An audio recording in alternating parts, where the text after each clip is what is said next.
वो अलग बात है। तो जो जाति से बच गया वो क्यों वोट देता है? जो जाति से बचा वो धर्म में उलझा है। भैया सनातन धर्म खतरे में है, हिंदू खतरे में है, पाकिस्तान को सबक सिखाना है, मुसलमान को भगाना है। अपने इलाके में कीचड़ में चल रहे हैं, बाल बच्चा बेरोजगार बैठा है, बोड़ा के तरह भरा के ट्रेन में बस में जा रहा है मजदूरी के लिए। लेकिन न्यूजीलैंड में मोदी जी का स्वागत का वीडियो देख कर कह रहे हैं कि वाह इतना देश का तरक्की हो रहा है, तुरंत मोदी को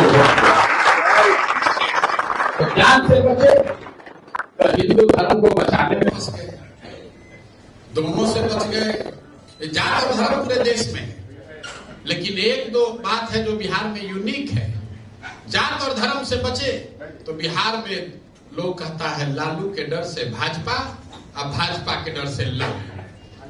तो यहाँ बैठे हुए जितने लोग हैं, ज्यादातर लोगों को मैं व्यक्तिगत तौर पर नहीं जानता हूं, लेकिन मैं दावे के साथ कह सकता हूं कि आप में से ज्यादातर लोगों ने एनडीए को, भाजपा को ही वोट दिया है। क्यों दिया है? ऐसा नहीं है कि आपको समझ नहीं है। नाला, रोड, कदम कुआं, बिहार की स्थिति आपसे छुपी नहीं है। यहाँ पढ़ाई, यहाँ रोजगार, यहाँ बिजनेस, यहाँ सिविक इंफ्रास्ट्रक्चर की जो दुर्दशा है ये आप रोज भोग रहे हैं। हम क्या समझाएंगे? पानी पड़ेगा तो हम थोड़े ना फंसेंगे, आप ही यहाँ फंसिएगा कदम कुआं में। लेकिन इसके बावजूद आप भाजपा को वोट देते हैं। इसका एक बड़ा कारण यह है कि लोगों को लगता है कि भैया चलो कितना भी खराब है, लालू के जंगल राज से तो ठीक है भाई, कम से कम कोई गोली नहीं मार रहा है, अपहरण नहीं हो रहा है, गोली बारूद नहीं चल रहा है, और पटना 10 बजे भी कहीं आप जा आ सकते हैं। पहले तो 6 बजे के बाद लोग भागते थे। जनता एकदम दोषी गलत है ऐसी भी बात नहीं है। इस बात में सच्चाई है कि भाई आप जंगल राज के डर से एनडीए को, भाजपा को, जो थोड़ा कम खराब है उसको वोट देते हैं। और वही इस बार चुनाव में हुआ। नवंबर तक लोगों ने बात सुना, कहा बदलाव बदलाव बदलाव, और प्रशांत किशोर आ गए हैं, बिहार में क्रांति हो जाएगी। लेकिन जब वोट हुआ तो फिर वही कुछ लोग पैसे पर बिक गए, 1.5 करोड़ महिला लोग 10-10 हजार में बिक गई, कुछ जाति में उलझ गए, कोई हिंदू बन गया, और जो बच गया था सबको डर हुआ कि अरे भाई कहीं प्रशांत किशोर को, जनसुराज को वोट देने जाएंगे, अच्छा हो ना हो, पता चला लालू का जंगल राज आ जाएगा। तो लोगों ने डर से वोट नहीं दिया। या यूं समझिए कि हमारे प्रयास में वो ताकत नहीं थी कि आपको समझा सके। अब तो मामला फंस गया, अब सरकार बन गई, और बदलाव की बात कहने वालों को अब इस बात पर संतोष करना पड़ेगा कि अगले 5 वर्ष तो कोई बिहार में बड़ा बदलाव नहीं होने जा रहा है, क्योंकि आपने जो व्यवस्था 20 साल से बनाई थी उसी व्यवस्था को फिर से रिन्यू कर दिया। तो मोटे तौर पर वही व्यवस्था चलेगी। बिहार में शिक्षा में, रोजगार में, बिजनेस में, भ्रष्टाचार के मामले में कोई आमूलचूल परिवर्तन नहीं होगा। यहां तक तो लोगों को बर्दाश्त ठीक ही हो रहा था, लेकिन उसी में आ गए सम्राट चौधरी। अब जो भाजपा का वोटर है, जो विरोधी है तो मजा ले ये रहा है, लेकिन जो भाजपा और जदयू का वोटर है, एनडीए का, अब वो बेचारा घबराहट में पड़ा हुआ है। क्यों? आपकी कोई सम्राट चौधरी से व्यक्तिगत लड़ाई नहीं है। कुछ लोग हमारी बताई हुई बात सुनकर जान गए हैं कि सम्राट चौधरी ने कुछ अपराध, जघन्य अपराध किए हैं, हत्या के आरोप में जेल काटे हुए हैं, उम्र का सर्टिफिकेट गलत लगाया है, पढ़ाई की सर्टिफिकेट भी गलत है। लेकिन सबसे ज्यादा आपको घबराहट इस बात से है कि जिस जंगल राज के खिलाफ आपने वोट दिया, उसी जंगल राज के एक कोहिनूर अब आजकल बिहार के मुख्यमंत्री बन गए। भैया लालू जी खुद से जाकर गोली तो चलाते नहीं थे। जो अपराध की हम लोग बात कहते हैं, सुनते हैं, वो लालू जी खुद जाकर थोड़े करते थे, उनके चंगू मंगू सब ने करते थे। उसमें एक सितारे बेचारे सम्राट चौधरी भी थे। बोरिंग रोड में उनके जो कारनामे हैं वो यहाँ घर घर लोग जानता है। तो अब जिसने भाजपा को या एनडीए का जो वोटर है उससे पूछिए कि भैया आप सम्राट चौधरी बन गए हैं, क्या विचार है आपका? कहता है अब हम क्या करें, हम थोड़े वोट दिए थे सम्राट चौधरी को, अब मरता क्या न करता है। वो कह रहे हैं कि अरे हम नहीं वोट दिए थे सम्राट चौधरी को। नीट की छात्रा का रेप पर मर्डर हुआ, लोगों ने पूछा, अरे भाई कैसा ही एनडीए के देख रहे हैं, जंगल राज से भी बुरा है। तो जो भाजपा को वोट दिया करता, हम नहीं वोट दिए थे, हम तो मोदी जी को दिए थे, हम तो नीतीश को दिए थे। मेरे भाई अब आप बच नहीं सकते। सरकार के नाकामियों से, सरकार के गुनाह से आप बच नहीं सकते हैं। अगर उनके शरीर पर, उनके चेहरे पर छींटा है तो कुछ छींटा आपके हमारे सर पर भी आएगा, क्योंकि हमने अपने वोट देकर इनको बनाया है। सम्राट चौधरी को नहीं बनाए हैं, लेकिन ये तो पार्लियामेंट्री डेमोक्रेसी है। जिस पार्टी को आपने वोट दे दिया, उस पार्टी का नेता जिसको चाहेगा बना देगा। मोदी जी की इच्छा हुई कि सम्राट चौधरी बनेंगे तो वही बन गए। अब आप कुछ नहीं कर सकते। मोदी जी आपको फोन करके तो बात करेंगे नहीं। लेकिन भगवान भी एक चीज है, उसने एक व्यवस्था, एक अवसर आपको दे दिया है। पूरे बिहार के लोगों का हाथ तो बंद गया। अब 5 वर्ष कितना भी छटपटा ले, भाषण दे ले, धरना बैठ जाए, अब वो बदलने वाला नहीं है। लेकिन बांकीपुर की जनता के पास ऊपर वाले ने एक अवसर दे दिया है। वो अवसर क्या है? वो अवसर व्यवस्था को बदलने का नहीं है। वो अवसर है बिहार में एक बेहतर नेतृत्व का। अगर आप चाहें तो अगले 10 दिन में वो स्थिति बना सकते हैं कि बिहार में सम्राट चौधरी से बेहतर कोई व्यक्ति मुख्यमंत्री बन सकता है। बनेगा भाजपा का ही, लेकिन इनसे कोई बेहतर बन जाएगा।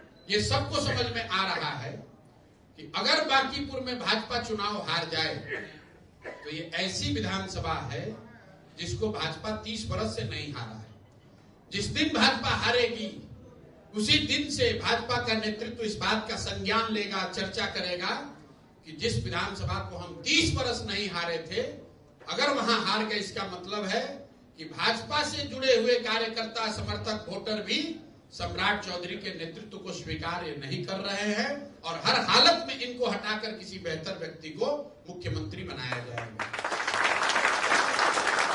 अब ताली बजाए, इसका मतलब हमने पहले कहा बिहार के लोगों को राजनीति की समझ खूब है, तुरंत लोग समझ गया ये बात। फिर चर्चा शुरू हुई 2 महीना पहले कि बात तो ठीक है, बिल्ली के गला में घंटा बांधेगा कौन, बांकीपुर में भाजपा को हराएगा कौन? ये तो ऐसा किला है जो भाजपा हारती नहीं है। लालू, नीतीश, कांग्रेस एक साथ आ गए तब भी नहीं हारा। तो लोगों ने कहा कि भैया अगर आप खड़े हो जाइए, प्रशांत की जनसुराज का बात नहीं है, प्रशांत किशोर खड़े हो जाए तो भैया 3 साल आप बहुत मेहनत किए हैं, आपकी छवि अच्छी है, आपके नाम पर लोग जाति, धर्म, दल, नेता छोड़कर आपको मदद करेगा, आप इनको हरा सकते हैं। तो हम 3 साल मेहनत करके बिहार में नई व्यवस्था कायम नहीं कर सके, लेकिन मुझे लगता है कि चलिए कम से कम हमारे लड़ जाने से, जीत जाने से बिहार में कोई अच्छा आदमी मुख्यमंत्री बन जाए तो ये भी सही। इसलिए चुनाव में खड़े हैं। हमको कोई विधायक सांसद बनने का कोई शौक नहीं है। विधायक सांसद बड़ी चीज होती होगी, लेकिन भगवान की दया से हम लोग को उससे बहुत ज्यादा शोहरत, पैसा, सुविधा सब मिला हुआ है। कभी जीवन में इच्छा नहीं हुई कि विधायक बन जाए, सांसद बन जाए। ये कर रहे हैं। क्यों कर रहे हैं? कि भाई एक बार कम से कम बिहार के जो सबसे प्रबुद्ध, सबसे पढ़े लिखे, समझदार मतदाता हैं, अगर आपने हमारी मदद की, हम लोगों ने भाजपा को यहां हरा दिया, तो कम से कम बिहार में एक अपराधी को हटाकर कोई बेहतर आदमी मुख्यमंत्री बन जाएगा। बहुत बड़ा परिवर्तन वो भी नहीं लाएगा, लेकिन कम से कम विनाश नहीं होगा। और हम अपराधी कह रहे हैं इसलिए मत जाइए, आप अपना आकलन कर लीजिए। 2.5-3 महीने से सम्राट चौधरी जी मुख्यमंत्री हैं। आप उनके शब्दों को देखिए, अपराध, अपराधी, encounter, half encounter, full encounter, जाति देखकर मारो, गमछा देखकर मारो, धर्म देखकर मारो, माई का ला, अरे कैसे कैसे शब्द का प्रयोग कर रहे हैं। सिर्फ और सिर्फ अपराध की ही बात हो रही है। क्यों हो रही है? भाई किसी भ्रष्टाचारी को मुख्यमंत्री बनाइएगा तो भ्रष्टाचार छोड़कर क्या बात करेगा? आपने किसी अपराधी को मुख्यमंत्री बनाया है तो वो अपराध छोड़कर कुछ भी बात नहीं करेगा। तो मेरे भाई, आपके पास जो भाजपा के यहाँ वोटर है, 90% से ज्यादा भाजपा के भक्त यहाँ बैठे हैं। बुरा नहीं मानिएगा, आप लोग सब भाजपा वाले हैं। इसमें क्या है, हर दौर में वोटर बदल सकता है। आज के दौर में तो भाजपा के ही आप वोटर हैं। तो आपके पास, आपको भी लग रहा है कि कोई रास्ता होगा सम्राट चौधरी को,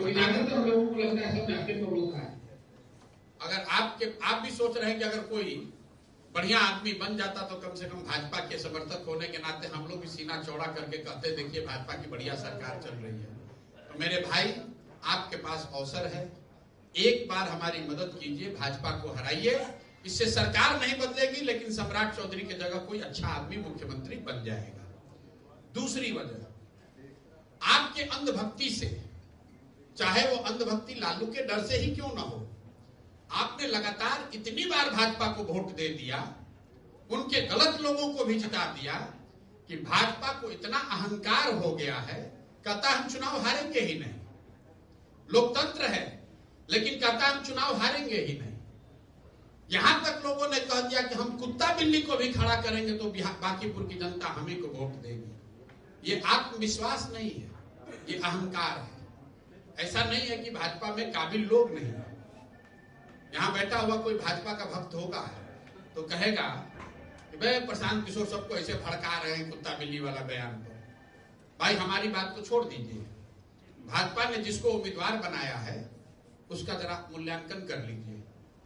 भाजपा में पूरा दल भरा हुआ है काबिल और विद्वान लोगों से, लेकिन उन्होंने ऐसे आदमी को उम्मीदवार बनाया है जिसको अंग्रेजी में कहते हैं rubbing the wound on the salt on the wound, कि भैया हमको तो वोट देना ही है, लेकिन उसको देना है जिसको हम प्रत्याशी बनाएंगे, चाहे वो सबसे बड़ा समाज का बेवकूफ क्यों ना हो। ये उनकी सोच को दिखाता है। तो मेरे भाई, अगर जो भाजपा से जुड़े हुए लोग हैं, आप अपना सम्मान चाहते हैं, अपनी इज्जत प्रतिष्ठा भी चाहते हैं, अपनी पूछ भी चाहते हैं, तो कम से कम एक बार भाजपा को हराइए। अपना लड़का भी बिगड़ जाता है तो उसको भी आगे दो थप्पड़ मारता है। इसलिए आपके लिए समय है भाजपा को झटका देने का। अगर आप भाजपा को हराएंगे, उनका राजनीतिक अहंकार कम होगा। ये जो सोच हो गई है, जहां वो हनुमान जी को भाजपा का झंडा देकर नचवा रहे हैं, भाई सब हिंदुत्व वाले लोग बैठे हैं यहाँ पर। अगर गलती से राहुल गांधी के सभा में ही हो गया होता, बाप रे बाप, पूरा देश में आग लग गया होता। नितिन नवीन जी रथ पर बैठे हैं, नीचे हनुमान जी बोल नाच रहे हैं, झंडा उनको भाजपा का दे दिया है। किसी राजनीतिक दल का हिम्मत नहीं बोलने का, मेरा भी नहीं। लोग कहते हैं प्रशांत किशोर बेबाकी से बोलते हैं, ऐसा सब्जेक्ट हम भी नहीं बोल सकते। वो तो भला हो, यूपी के महामानवेश्वर ने कहा, अरे भाई नर्क का रास्ता खुल जाएगा। रामलीला अलग कहानी है, नेताओं के सभा में हनुमान जी और राम जी बनाकर आप नहीं नचा सकते, तब जाके लोगों के संज्ञान में बात आएगी। ये जो अहंकार है, जहां लोकतंत्र कमजोर हो रहा है, ये भाई साहब कह रहे हैं अभी कि बड़े बड़े नेता घूम रहे हैं। कल आप बता रहे थे कि भैया बड़ा अच्छा लग रहा है, आज एक भूमिहार समाज के नेता यहाँ गर्मी में घूम रहे थे, पसीना में लथपथ थे, बड़ा मजा आया देख के। कम से कम घूम तो रहे हैं। हमको आज एक यादव समाज के नेता ने फोन किया, बोले भैया नित्यानंद राय 2 दिन में 2 बार आ चुके घर पे, बड़ा दबाव है, क्या करें। मैंने उनको कहा मजा लीजिए, कल तक वार्ड का नेता नहीं पूछ रहा था, अब केंद्र का मंत्री दिन में 2 बार आ रहा है। मेरे भाई, ये आपकी ताकत है। प्रशांत किशोर का कहां ताकत है? हमारा तो यहां संगठन ही नहीं है, हमने बांकीपुर में कोई काम भी नहीं किया है। लेकिन आप देखिए, चुनाव अभी हुआ नहीं है, वोट जब पड़ेगा तब पड़ेगा।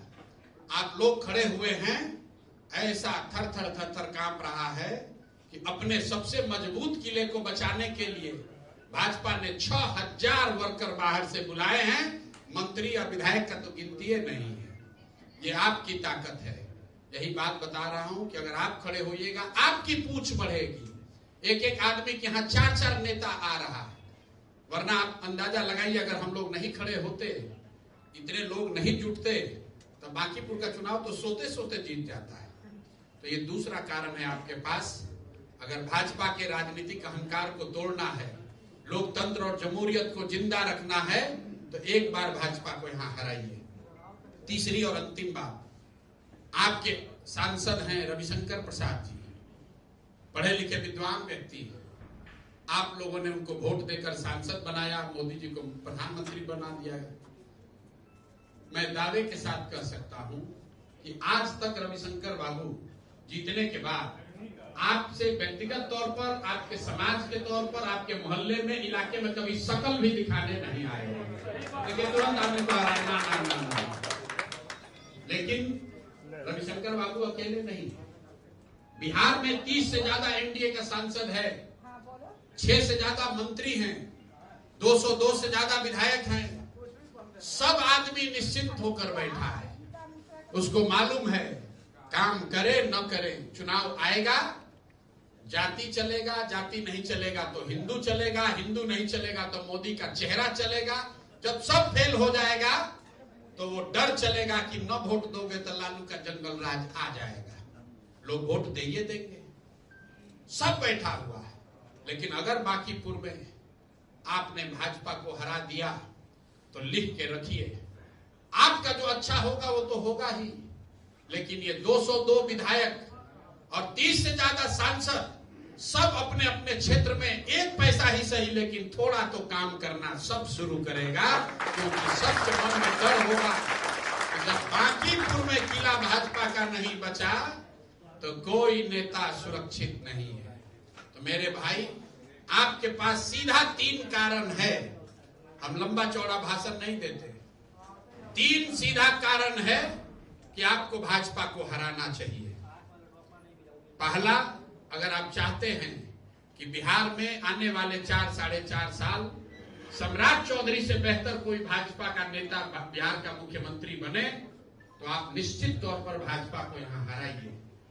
अगर आप चाहते हैं कि भाजपा का राजनीतिक अहंकार थोड़ा कम हो, लोकतंत्र जिंदा रहे, भाजपा कम से कम अपने समर्थकों की भी बात राय सुने, इसलिए आप भाजपा को यहां हराइए। और सबसे बढ़ के अपने एक वोट से आपके पास अवसर है, आप पूरे बिहार के विधायकों को, सांसदों को, उनके मतदाताओं के प्रति जवाबदेह बना सकते हैं, उनके मन में डर पैदा कर सकते हैं कि अगर वो काम नहीं करेंगे तो जनता जिसने कुर्सी पर बैठाया है वो उनको चुनाव हरा भी सकती है। आपके हाथ में ये ताकत है, इसलिए ये चुनाव लड़ रहे हैं। 3 वर्ष में जो काम हम नहीं कर सके, 10 दिन में आप वो कर सकते हैं, और इसमें नुकसान कुछ नहीं है। यहां बैठे हुए बहुत लोग बिजनेसमैन हैं, ये एफडी है। आप शेयर खरीदते हैं, म्यूचुअल फंड शेयर, तो उसमें रिस्क है, रिटर्न भी ज्यादा है तो रिस्क भी ज्यादा है। पता चला घाटा हुआ तो पैसा भी चला गया। तो नवंबर में अगर आप जन स्वराज को वोट देते तो शेयर का इन्वेस्टमेंट था, या तो बिहार बदल जाता या बहुत नुकसान हो जाता। अभी जब आप सुधार करेंगे तो एफडी है, बहुत परिवर्तन नहीं होगा, लेकिन मूलधन बचा रहेगा, 7-8% बेनिफिट भी होता रहेगा, इंटरेस्ट मिलता रहेगा। तो प्रशांत किशोर के रूप में कोई एक मजबूत आदमी आवाज उठाने वाला मिल जाएगा, तो समझिए 7% इंटरेस्ट है, और बिहार बने या न बने और नहीं बिगड़ेगा, ये समझिए मूलधन बचा रहेगा। आप लोग बिजनेसमैन हैं, बिजनेस की बात समझिए। और ये एफडी हमने नहीं ये स्कीम हमने नहीं बनाया, आपने नहीं बनाया, हम लोग तो थक गए, ये ऊपर वाले ने ये व्यवस्था की है।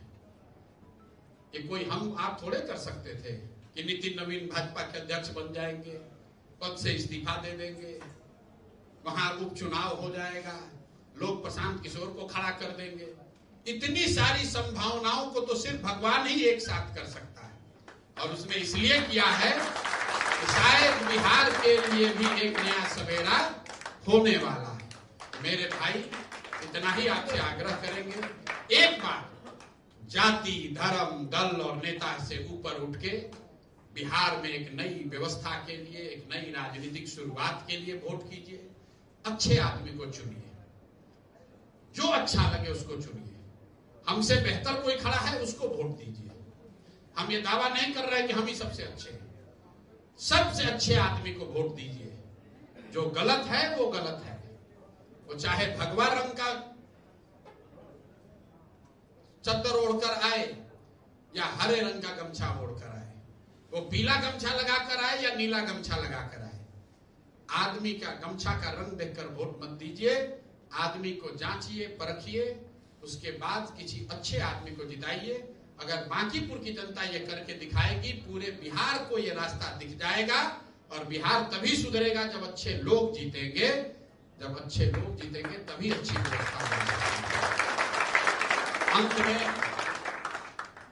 अभी 2-3 साथियों ने कहा कि हमको भरोसा है प्रशांत जी बड़ा काम करेंगे। हमारे दल वाले भी कह रहे हैं भैया मोहल्ला में जाते हैं तुरंत बोलिए, चुनाव है बोलना पड़ता है कि भैया हम सब काम कर देंगे। तो मैं राजनीतिक तौर पर झूठ नहीं बोलता, बाकी झूठ बोलते होंगे, राजनीतिक तौर पर झूठ नहीं बोलता।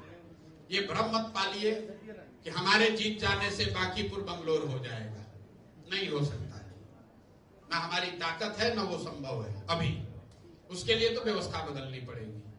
बंगलोर से भी अच्छा हो सकता है लेकिन उसके लिए व्यवस्था बदलनी पड़ेगी, विधायक नहीं बना सकता है। लेकिन इतना आपको जरूर कह सकते हैं कि विधायक के तौर पर अगर आप मुझे प्रतिनिधि बनाते हैं तो आपको कभी मेरे आचार से, विचार से, व्यवहार से कभी ये शर्मिंदगी नहीं उठानी पड़ेगी कि हमने ऐसे आदमी को चुना है, हमारा प्रतिनिधि ऐसा आदमी है जो हमारे लिए शर्म की बात है। दूसरी बात, जो विधायकी से जुड़े हुए मामले हैं, ज्यादातर लोग नाली, गली, जल जमाव, लाइट वगैरह की बात जो करते हैं, कम्युनिटी सर्विसेज की, ये ज्यादातर मामले भ्रष्टाचार से लिंक्ड है। अगर विधायक या उसके प्रतिनिधि चोरी न करें तो आधे से ज्यादा ये समस्या खत्म हो जाएगी। सरकार इतना पैसा आज भेज रही है देश में कि नाली, गली, सब का दिक्कत न होगा। लेकिन मुश्किल यह है कि विधायक और उनसे जुड़े हुए लोग 30%, 40%, 50% चोरी करता है। तो आप इतना निश्चिंत हो सकते हैं कि अगर मैं आपका प्रतिनिधि हूं तो विधायक के तौर पर जो जुड़ा हुआ हमसे मामला है उसमें 1 पैसा कोई चोरी तो नहीं कर सकेगा, ये अपनी।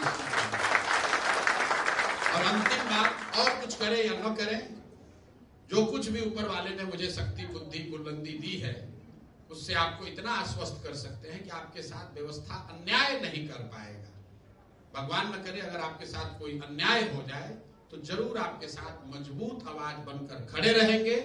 कोई भी बड़ा से बड़ा आदमी भी आपके साथ अन्याय नहीं कर पाएगा, इतना आपको भरोसा दिला रहे हैं। और ठीक लगे तो बिहार के सुधार में आप भी कंधा लगाइए। कम से कम 2 दिन अपने जीवन का निकालिए, 10, 15, 20 लोगों को जिसको भी जानते हैं उसको फोन कीजिए, समझाइए। किसी ने ठीक कहा, ये व्यवस्था के खिलाफ लड़ाई है। हम पैसे वाले हो सकते हैं लेकिन उनके पास केंद्र सरकार है, राज्य सरकार है, 100-200 करोड़ रुपया तो ऐसे फेंक सकते हैं वो लोग, कोई फर्क नहीं पड़ता है। भाई हम कितने वर्कर लगाएंगे, वो तो हर वार्ड में एक मुख्यमंत्री बैठा सकते हैं। लेकिन आपकी ताकत के आगे कोई ताकत नहीं है, इसलिए आपको खड़ा होना होगा। एक बार संकल्प लीजिए, एक बार बिहार को रास्ता दिखाइए। बिहार के आप सबसे पढ़े लिखे लोग हैं, सबसे पैसे वाले लोग हैं। अगर आप बिहार को सुधारने के लिए प्रयास नहीं करेंगे तो कोई दूसरा आदमी बिहार को सुधारने नहीं आएगा। मेरा विश्वास है कि बांकीपुर की जनता सही निर्णय लेगी। आप सब यहाँ आए, मेरी बात सुनी, इसके लिए बहुत बहुत धन्यवाद।